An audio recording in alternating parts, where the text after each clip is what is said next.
And welcome back to the Bari-Fabulous life and the Bari-Fabulous Thanksgiving menu.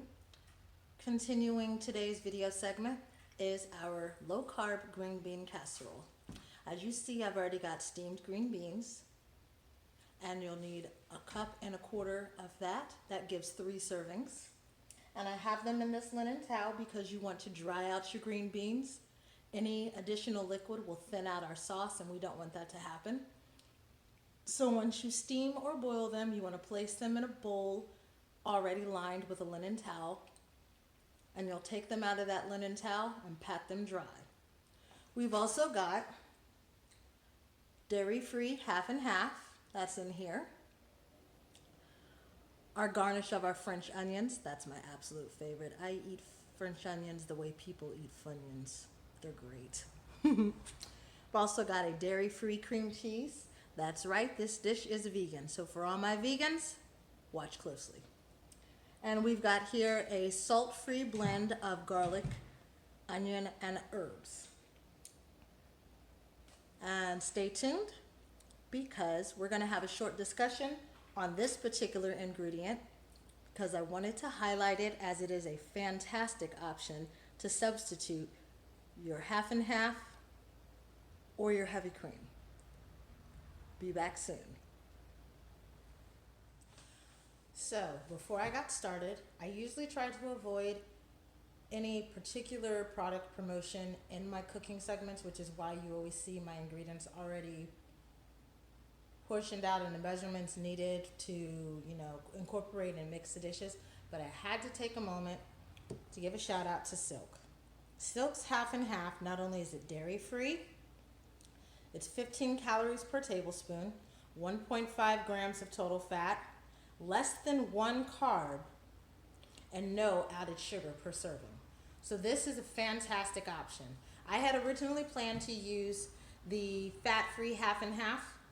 That has sugar, it's got higher carbs, and though it omits the fat, I feel like having the sugar-free option and the no-carb option is a much better ingredient choice than the fat-free half and half.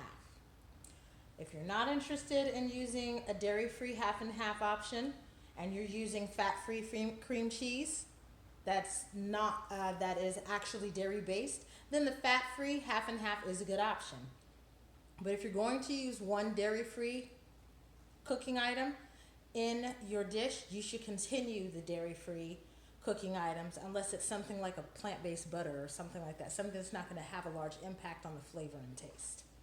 So, shout out to Silk for the awesome carb-free, sugar-free half and half. Now that I've got that out the way, we'll continue on with our cooking. See you soon. And we're back. So now we've got our green beans gathered up in our linen cloth, and we're just going to give a light squeeze to get that excess water out. This is what we want to do because any unnecessary liquid will thin our sauce, and we don't want that. So you're just going to give it a squeeze. See all that water coming out? That's what you want to see. And this is the same way you would dry out your cauliflower. When you've microwaved it, after you've broken it down and processed it into a rice texture consistency, you would put it in a bowl lined with a linen towel like this, and then you would squeeze it and wring it out. I'm doing a gentler wring out on these because of the fact that you don't want to destroy the texture of your green beans too much.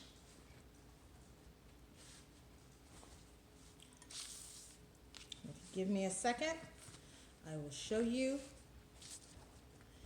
our wrung out green beans. As you can see, I'm going to go ahead and take this out the way, and I'm going to come back with paper towels, and I'm going to transfer this onto paper towels so they can sit and dry. And we're back. I've added to a pan over medium heat my 1/4 cup of dairy-free cream cheese. We're adding in our 1/2 and 1/2,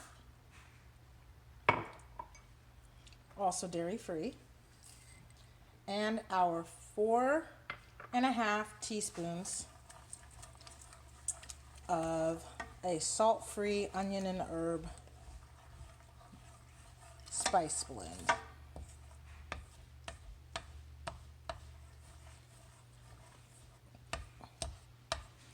I'm going to take our time to work on the lumpy parts, and we'll stir this until it comes to a smooth and combined consistency.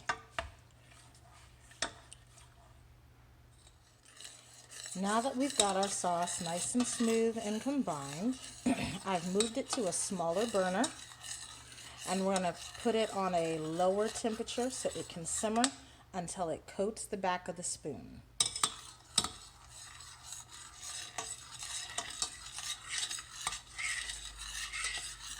Just continue to stir.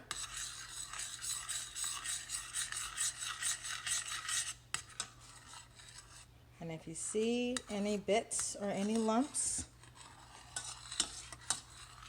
you work them out. You pause your spoon.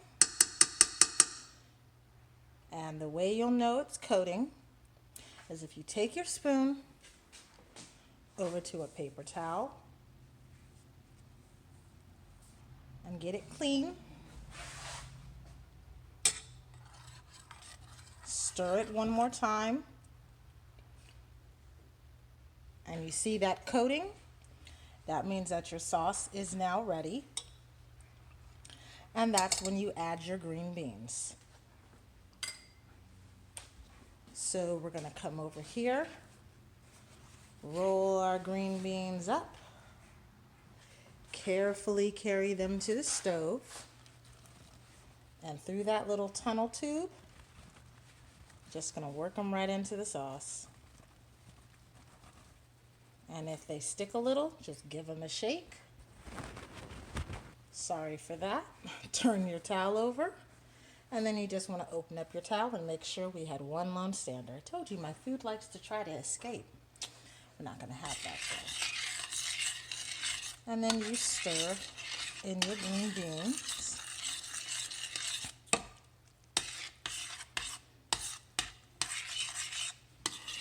And you leave that to simmer for 5 minutes. Isn't that looking amazing? When we return, the final plating, or the final dishing, so to speak, after this has simmered and is completely sticking to the green beans, we'll go ahead and get this over and return it to its dish and do the final garnish. Stay tuned. And we're back. We've got our green bean casserole mixture completely done. You see how it's sticking to the green beans? I want to let you know that I added in some roasted garlic and bell pepper seasoning that was salt-free. And then I used about 1/2 teaspoon of the roasted garlic and bell pepper seasoning, and about 1/2 to 3/4 of a teaspoon of Saison Complete, just to give it a little boost of flavor. Sometimes you have to do a blend between your salt-free seasonings and some of your seasonings that may have a little salt or a sodium content to them. But this is our mix, and then we're going to transfer this over to our dish awaiting.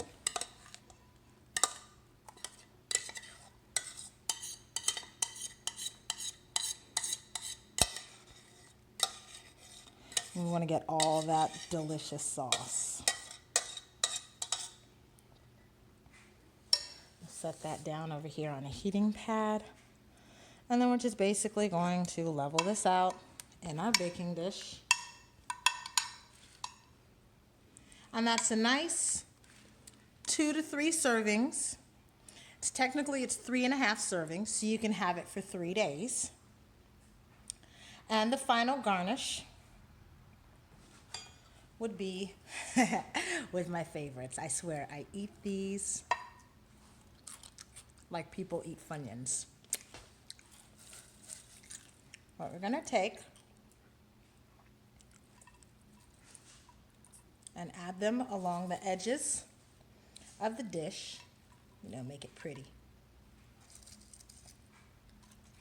And right before it's served, we're gonna cover the whole thing. I'm greedy like that. I like all my French onions.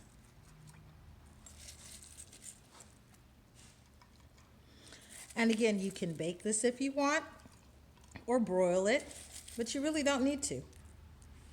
Don't need to do much of anything. If you're OCD like me and don't want to get anything in the middle, you turn your dish as you garnish. And you have, pretty much leveled eye, equal garnishments. A little bit more on this side. It would help if I could stop eating them, but I can't. It's a problem. I need rehab. And there we have it, our low-carb green bean casserole. So there you have today's segments, our sugar-free mocha latte pudding protein pie and our low-carb green bean casserole. Stay tuned for the star of the dinner, the vegetarian corn brand turkey roast.